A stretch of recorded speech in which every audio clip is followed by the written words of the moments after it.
My name is Sarah Mitchell, and for 11 years, my husband David and I lived what most people would call a quiet, uneventful life on Maple Hollow Court, a peaceful cul-de-sac community tucked behind a row of oak trees in a suburb outside Charlotte, North Carolina.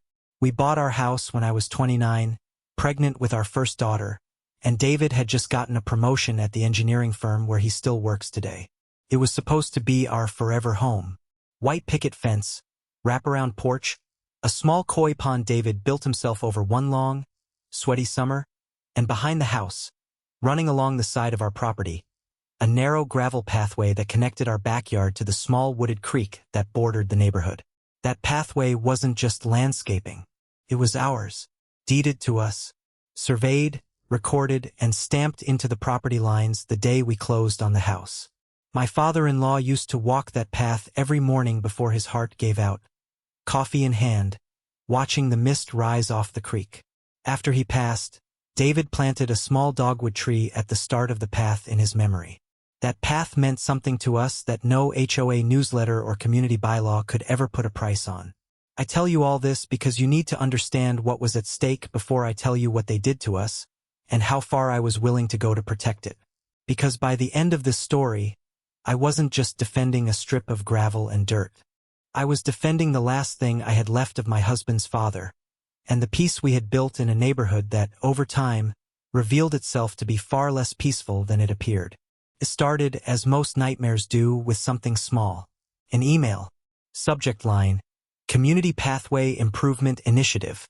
It came from Diane Whitmore, the president of our HOA board, a woman who had moved into the neighborhood only 4 years earlier but had somehow, through sheer force of personality and an unsettling amount of free time, positioned herself at the center of every decision made on our street. The email talked about enhancing walkability and connecting residents to shared green spaces. Buried in the third paragraph, almost as an afterthought, was a single line that made my stomach drop. The board has identified an opportunity to utilize the existing pathway along the Mitchell residence as a public shortcut connecting Willow Bend Lane to the Creek Trail. I read it twice, then a third time. I called David at work, my hands shaking as I read it aloud to him over the phone. He was quiet for a long moment before he said, "They can't just decide that. It's our land." I wanted to believe him. I wanted to believe that a piece of paper with our names on it, backed by a county recorder's office, meant something more than a suggestion. But I had lived long enough and dealt with enough bureaucracies to know that can't and won't are two very different words, especially when the people making the decisions have convinced themselves they're acting for the greater good. The next HOA meeting was 2 weeks away, held in the clubhouse at the center of the neighborhood, a beige building with fluorescent lighting and folding chairs that always smelled faintly of chlorine from the adjoining pool. I showed up early, printed copy of our property survey in hand, ready to calmly, rationally explain that the pathway in question was private property, not community land, and that any plan to redirect foot traffic through it would require our explicit consent. I was met, instead, with polite nods and vague reassurances that felt more like being managed than heard. Diane Whitmore sat at the head of the table, her reading glasses perched on the tip of her nose, flipping through a binder thick with laminated tabs, and when I finished speaking, she smiled the kind of smile that doesn't reach the eyes and said, "Sarah, we completely understand your concerns, and I promise you, nothing is set in stone. This is just a conversation." I left that meeting feeling something I couldn't quite name at the time, but I recognize now as the first cold prickle of dread, the kind that tells you, deep in your gut, that a decision has already been made, and you were only invited to the room to make everyone else feel better about it. Over the following weeks, the emails kept coming. Community surveys about shared amenities. A newsletter article about the importance of connectivity in fostering neighborhood bonds. Then, on a Tuesday morning in late September, I stepped out onto our back porch with my coffee, the same way my father-in-law used to, and saw 2 men in orange vests standing at the edge of our property with surveying equipment, stakes already driven into the ground along the length of our pathway. My heart pounded so hard I could hear it in my ears. I marched down the porch steps in my slippers, coffee forgotten on the railing, and asked them, as calmly as I could manage, who had authorized them to be on our land. One of the men, barely glancing up from his equipment, said 4 words that would haunt me for months to come: HOA sent us, ma'am. I stood there in the cool morning air, staring at the stakes marking a future I hadn't agreed to, on land that was legally, undeniably mine, and I understood, with a clarity that settled deep in my bones, that this was no longer a conversation. This was a war they had already decided to fight, and they had simply forgotten to tell me the rules. The days that followed felt like watching a slow-motion collision, one where you can see exactly what's coming and yet remain powerless to stop it.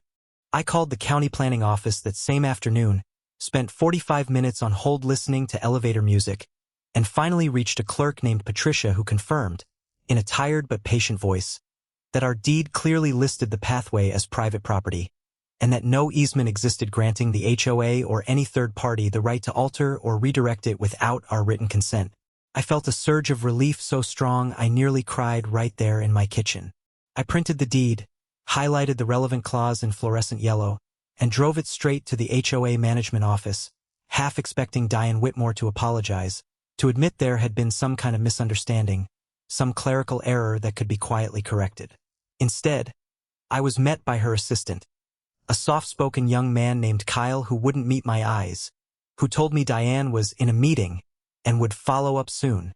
That follow-up never came. What came instead, 3 days later, was worse than anything I had imagined. I was in the kitchen making dinner when David burst through the back door, his face pale, his voice tight in a way I hadn't heard since his father's funeral. "Sarah, you need to see this." I followed him out back, and there, at the edge of our property, was a small crew with a bobcat excavator, tearing into the gravel path, widening it, laying down fresh mulch and small solar path lights along a route that curved directly through what used to be our private walkway, connecting it to a newly cut trail leading toward Willow Bend Lane. My dogwood tree, David's memorial to his father, had been ripped out of the ground and tossed unceremoniously into a pile of debris near the fence line, its roots exposed and drying in the afternoon sun. I don't remember deciding to run. I just remember suddenly being there, screaming at the crew to stop, my voice cracking, tears streaming down my face as I clutched at the torn remains of that small tree like it was something living I could still save. The foreman, a heavy-set man named Randy who looked more confused than malicious, held up his hands and said he'd been given written authorization by the HOA board, that this was a community improvement project, that he had no idea it was disputed property. David called the police that day, not because we thought anyone would be arrested, but because we needed some kind of official record, some proof that this had actually happened, that we weren't losing our minds. The responding officer was sympathetic but explained, almost apologetically, that this was a civil matter, not a criminal one, that we would need to pursue this through the courts or through a private attorney. That night, David and I sat at our kitchen table long after the girls had gone to bed, staring at photos on his phone of the destroyed pathway, the uprooted tree, the freshly poured gravel cutting a scar through what used to feel like the most peaceful part of our home. "They knew," I said quietly. "They knew it was ours, and they did it anyway." What followed over the next month was a slow, grinding campaign of pressure that I can only describe now as psychological warfare dressed up in floral HOA letterhead. We received a formal notice citing us for an unauthorized obstruction, after David placed temporary orange construction fencing around the torn-up section of the path to prevent further encroachment while we sought legal counsel. Fines began accumulating, $25 a day, then $50, then a threatening letter referencing a potential lien on our home if the fines went unpaid. Neighbors who had once waved cheerfully from their driveways now looked away when we passed, having clearly been fed some version of events in which we were the unreasonable ones, the difficult homeowners standing in the way of community progress. At the next HOA meeting, Diane stood before the room and, without ever once looking in our direction, discussed the wonderful new connector trail, and how the board looked forward to resolving minor disputes with individual homeowners in a spirit of cooperation. I sat in the back row, David's hand gripping mine so tightly I could feel his pulse, and I realized that the story was already being written, and we weren't the authors of it.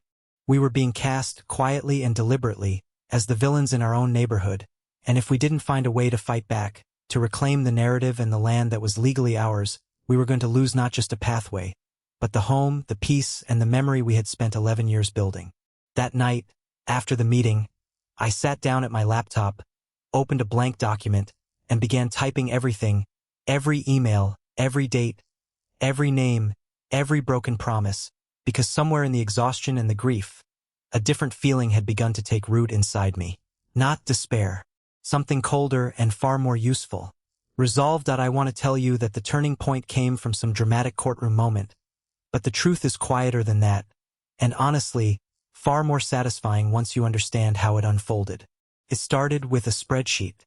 I am not, by nature, an obsessive record keeper, but grief and fury have a way of turning ordinary people into meticulous investigators, and over the following 2 weeks, I built a timeline of everything that had happened since that first email from Diane Whitmore, cross-referenced with every HOA bylaw document I could get my hands on, every meeting minutes recording, every financial disclosure the association was legally required to make public. David, meanwhile, reached out to a real estate attorney named Robert Chen, a calm, methodical man in his 50s who had spent nearly 2 decades handling property disputes exactly like ours. In our first meeting, Robert reviewed our deed, the survey, the photos of the destroyed pathway, and the string of fine notices, and he said something that I will remember for the rest of my life. This isn't just a boundary dispute, Sarah. What they did, physically altering private property without consent, that's trespass and likely destruction of property. And these fines they're levying against you for defending your own land, that's a separate issue entirely, and it may not even be enforceable. For the first time in weeks, I felt something other than exhaustion. I felt hope, sharp and clarifying, like sunlight cutting through fog. But Robert cautioned us that lawsuits take time, and time was something the HOA seemed to be counting on, betting that we would eventually grow tired, pay the fines, and quietly accept the new path just to make the harassment stop. That's when I decided to dig deeper into Diane Whitmore herself, not out of spite, but because something about her aggressive insistence on this particular project had never quite added up. Why fight this hard for a shortcut connecting 2 streets that were, frankly, only a 4-minute walk apart even without the new trail?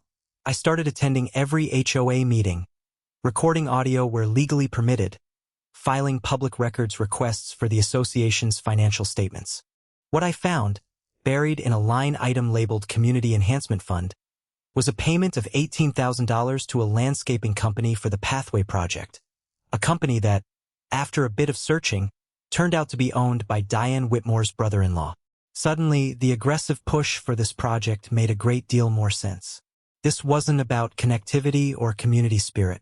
This was about steering association funds paid by every homeowner including us, into a family member's business, using our private property as the unwitting site for the job.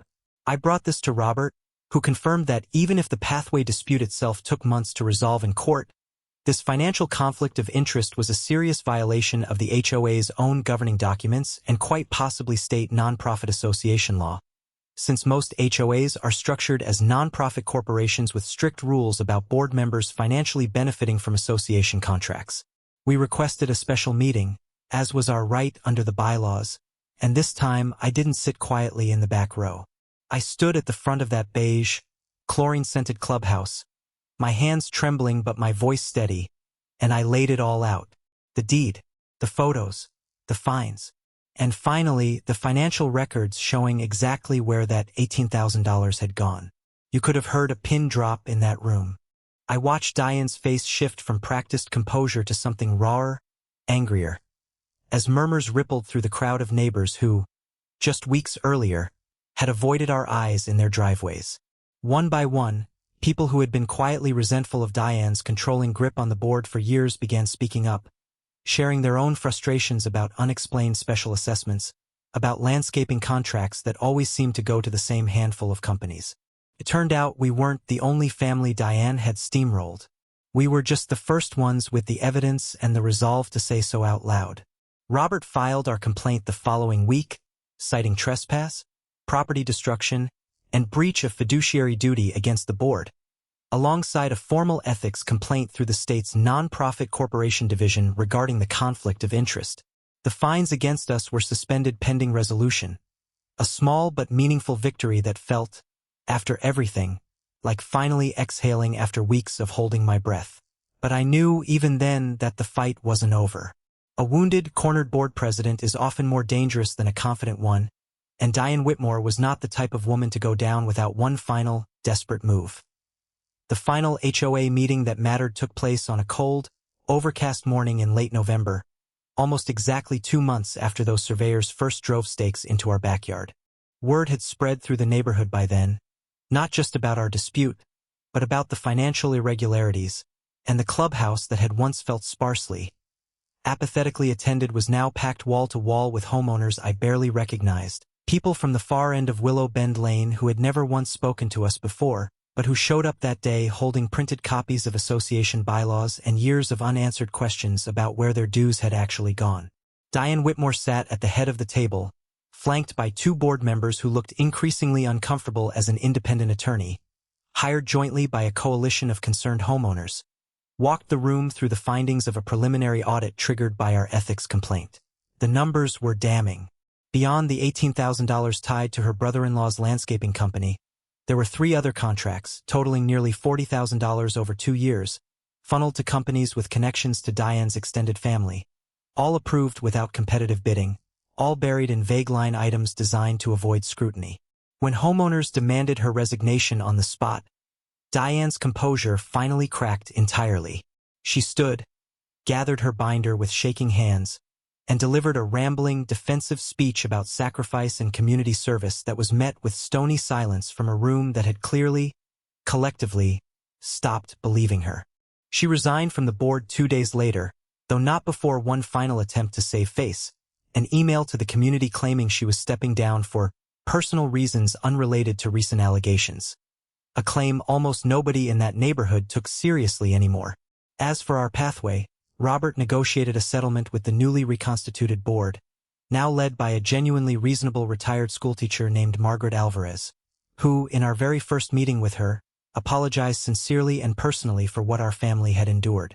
The association agreed to fully restore the pathway at their expense, removing the mulch and solar lighting, regrading the disturbed soil, and covering the cost of a mature dogwood tree, planted in the exact spot where David's father's memorial tree had once stood, alongside a small engraved stone that Margaret insisted on adding herself, reading simply, "In memory of those who walked this path before us.